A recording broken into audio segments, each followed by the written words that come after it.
Okay, so who am I to try to tell you about your own father? Well, I met your dad on my first day at St. Bede's High School, Ormskirk, when we were 11. And we've kept in touch ever since, over 35 years. As I write this a few weeks after Mike's death, we were both 47, archetypal middle-aged, not young, not old, and far too young to die, especially with a wife and a young daughter.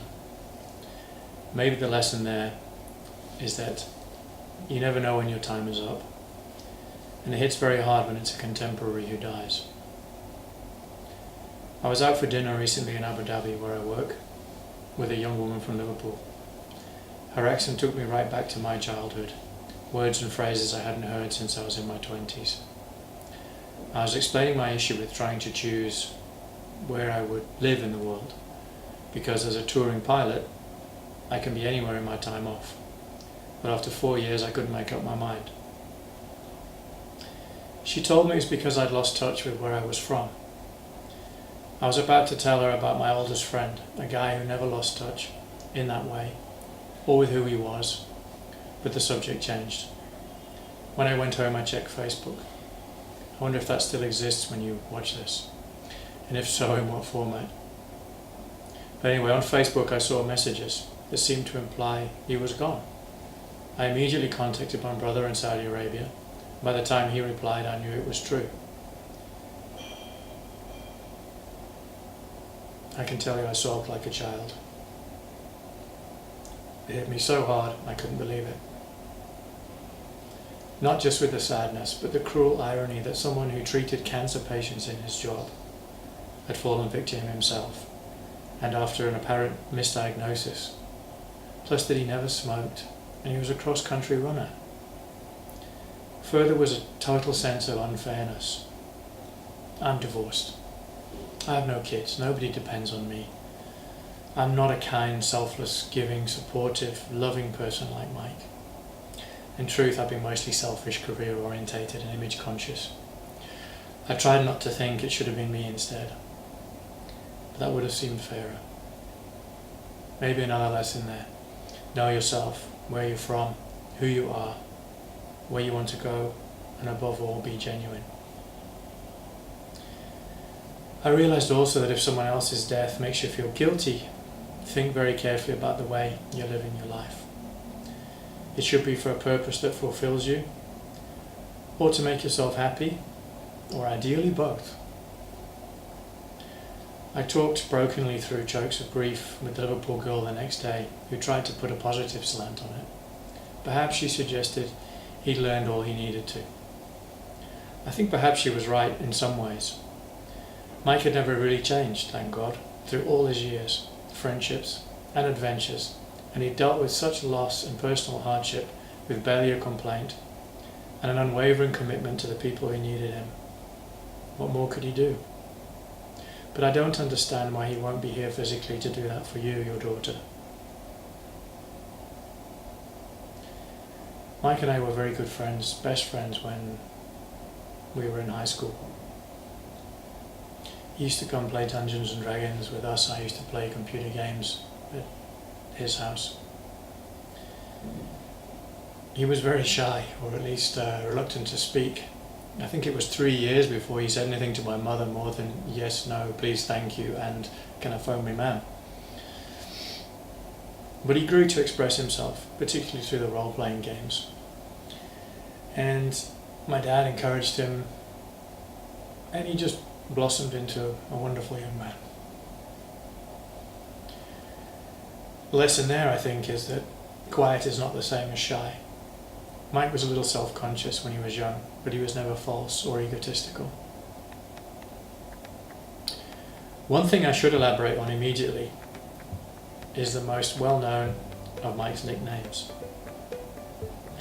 My schoolmates from Parbold School, who also came to St. Bede's, included Mike McGee, Michael Schaffel, so with me that made 4 Mikes plus Martin McDonnell in our class, plus a few more in other classes in the year. Accordingly, as one of those was already Macca, that made Martin McDonnell Mackie, and then Dingus McGee, the TV series was running, so that took care of another one. Schaffel was used his surname, so that left just your dad and me. Somehow I never acquired a nickname, so it was he who was renamed after Jimmy McJimmy, the character invented by TV comedian Russ Abbott, and whose catchphrase, "See you, Jimmy," is still well known today. For some reason though, in my family we never used that name for Mike. My dad always just called him McCabe. I'm not sure why. But for Jimmy anyway, YouTube it, or whatever has replaced it now by the time you watch this, and you'll find him. I hope it'll make you laugh as much as it did us, because humour was one of Mike's outstanding gifts too. I have to say at school, Mike was a pretty dodgy soccer player, and he was terrible at catching a ball. But nobody cared because it was Mike. If he missed the catch, which was 80% of the time, he was instantly forgiven.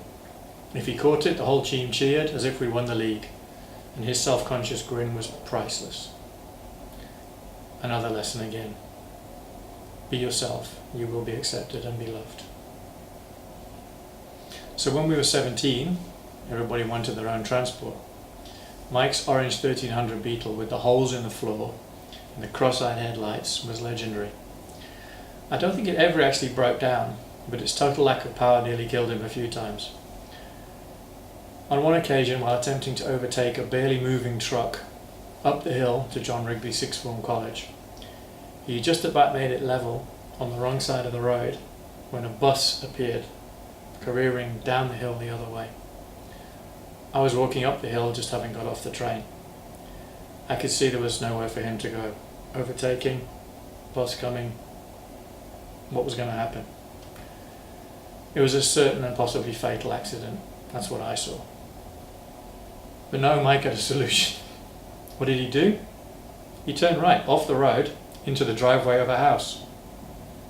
Then when the bus passed by, he reversed back onto the street and drove off up the hill as if he did it every day, as I stood there in shock.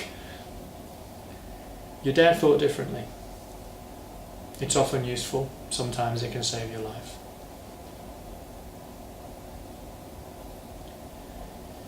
It took Mike a few times to complete his degree. He dropped out of Newcastle University more than once, but didn't really want to come home, so he went to the job centre there. The old dears who ran it liked him so much they would always give him a job working there in the job centre. The problem was that the job paid so poorly that after tax he got paid less than he would have on the dole, and he lost his housing allowance, so he was worse off. But he was too polite to complain. I think that's because a kind-hearted person will always attract kindness. During this time, he visited our home a lot. And he helped fill the gap I didn't realise I'd left, especially in my younger brother's life. As my brother and I discussed your dad's passing last month, my brother messaged me. He said, "Be safe. I don't want to lose another brother."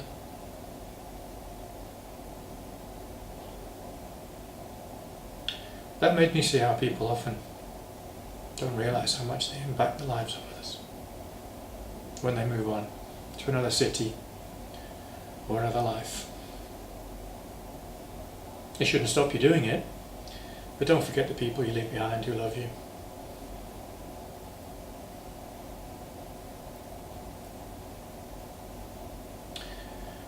On a lighter note,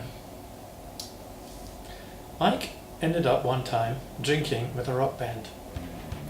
I can't remember if it was Motorhead or AC/DC. I think it was AC/DC. In the pub, as Mike would, have a beer with anyone. They liked him so much they offered him a job as a roadie on their world tour. But he overslept and missed the bus. To me, that always seemed like a tragedy, an opportunity to travel the world and explore with a crazy rock band. But was it really? And how hard did Mike really try to get up and catch that bus? I think he was a pretty grounded guy, and maybe he knew that getting involved in that kind of lifestyle wasn't for him. You never know if something is an opportunity or a distraction. Time will tell. I also remember at some point he had a ridiculous computer job. with some major company or local council. I probably shouldn't mention it even if I could remember, because there would probably be legal implications. But they had a payroll system with so many errors in it that Mike's team had another series of computer programs that they worked on, which were also faulty, to fix the errors in the major program every month so that people got paid properly. It seemed a bit silly, dumb even. But we also both realised that if someone doesn't get paid at the end of the month, it gets serious and personal very quickly. So I saw that in the workplace, sometimes your role, however trivial it can seem, doing it conscientiously, as Mike always did, can make a huge difference in many other people's lives.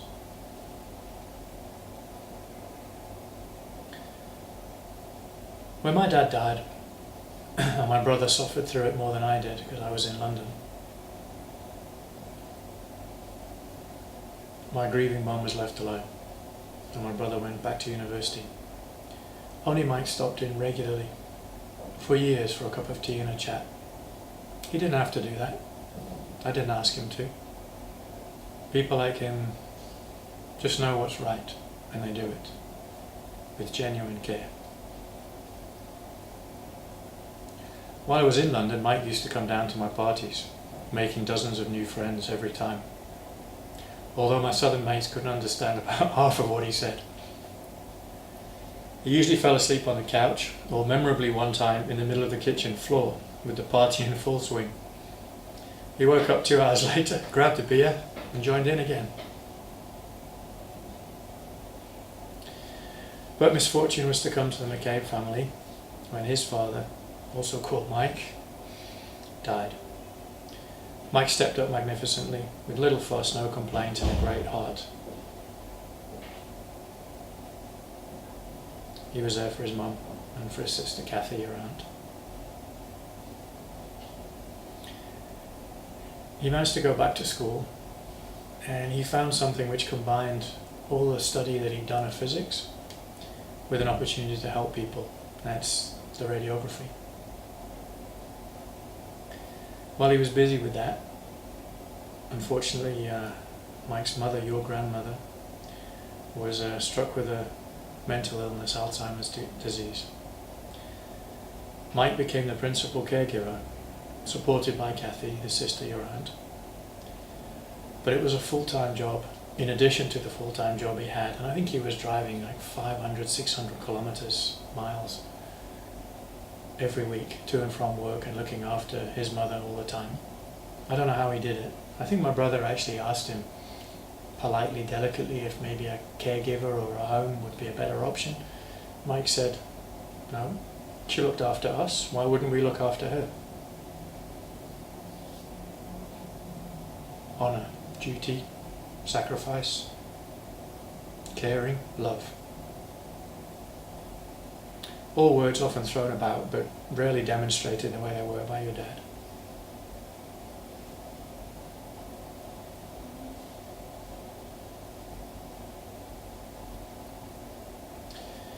Eventually, though, he couldn't take care of his mother anymore, and she went into care, which freed up Mike from all those responsibilities and all that time. And it seemed to me that his life was finally going to go in the right direction. He'd found a vocational job that he loved. He was good at it. He cared. I remember him telling me the difficult processes, his part in the process of deciding who gets radiography and who doesn't. In other words, who's going to be helped and who's going to be left to die. Very difficult thing to do. But he was the right person for that.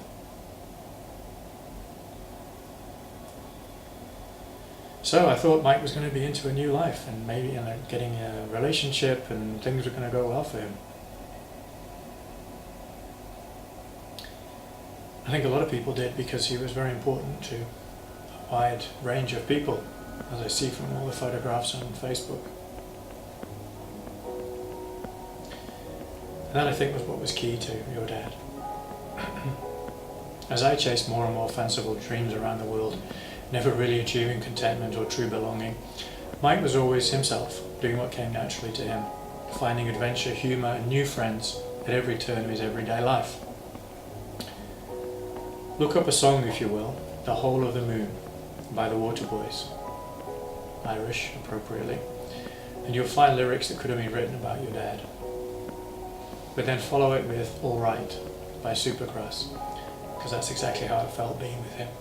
A bit out of control, but fun, and you knew it was always going to turn out right. No matter how long I didn't see him, and if I stayed away somewhere too long, he'd just come himself, like the time he came all the way to South Africa, just to see me. As soon as we said hello, it was as if we'd been in the pub the day before. That was another of Mike's gifts. He was the point of certainty in a tumultuous world. Mike was so certain to be Mike. It never crossed my mind to think about it ever being different. It seems so many of us didn't realise how much of a mooring point, a stabilising, reassuring entity he was, until now.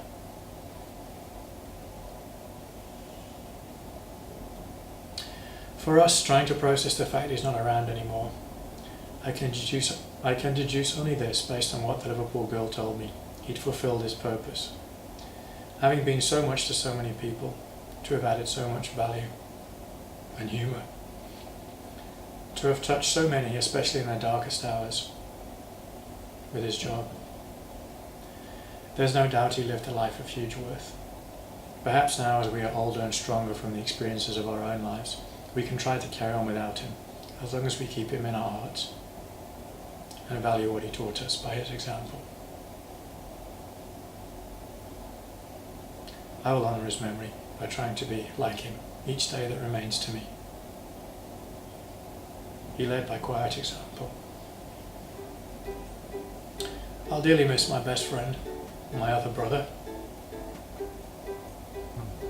a man who had his own adventures, who could have gone anywhere and done anything, making instant friends in the process. But he didn't need to, because he was already home and complete.